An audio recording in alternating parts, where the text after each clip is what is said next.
Kurwara kunoita VP Kembo Mohadhi panguva inoi kukonzeresa chaos.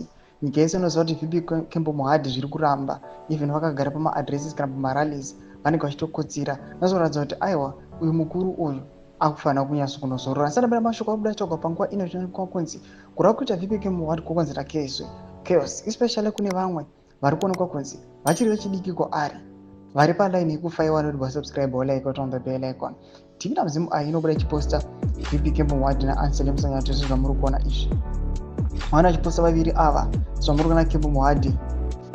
This picture tamutora nezvari makusiyana anoratidza kuti aiwa ari kuratidza kuti ari kukodzera ari kunyasa kuda kuzorora. Panapa mobuda migwa muchinzi at what stage will Kembo Mohadhi, who is 75 years, be retired if Anselm Msanyato 69 had to be kicked out of service? Mashoko ari kuda panguva ino okonzeresa drama. Zvinzi kuna kunzi vana Anselm Msanyato panguva ino zviri kunetsa kuti vakike out nokuti vanoonekwa kunzi vane makore aiwa achiri echidiki panana Kembo Mohadhi. Zvobvunza kuti saka istage ipi ichaonekwa kunzi Kembo Mohadhi, who is 75 years, panguva ine kuti angaritaiwa iko kuchionekwa kunzi sezvinongozivikanwa kuti the regime iri kugona kungoisa malimits ayo zvayo just kuitira kuti mumwe munhu atadze kuendera kumberi.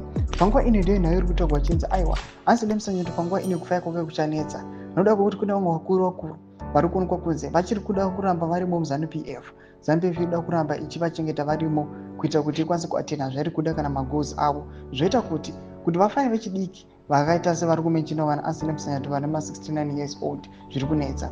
Panapa vanobuda macommentator's vanokomenda vanobuda nyora vachiti Zimbabwe ruled by ancestors while the youth is busy drinking tumbwa and msombodia.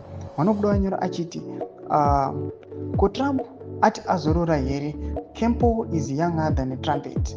Vanobuda vachiti diplomatically Mohadhi is not who we think is. The men don't want the system at all. His shadow is in office. Himself is fighting in a battle. Give him a big seat today. You will see drastic change tomorrow. He will even play football. Mashoko ari kubuda achitogwa panapa vanatoa zvakasiyana siyana. Vamwe vari kubuda achitaura mashoko achiti zviri kuitwa neZANU-PF aiwa ndezvema-ancestors chaizvo.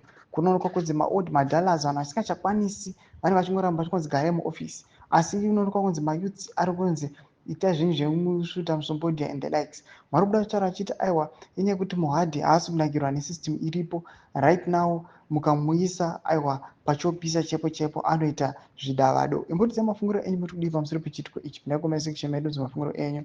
Kana subscribe or like, turn on the bell icon.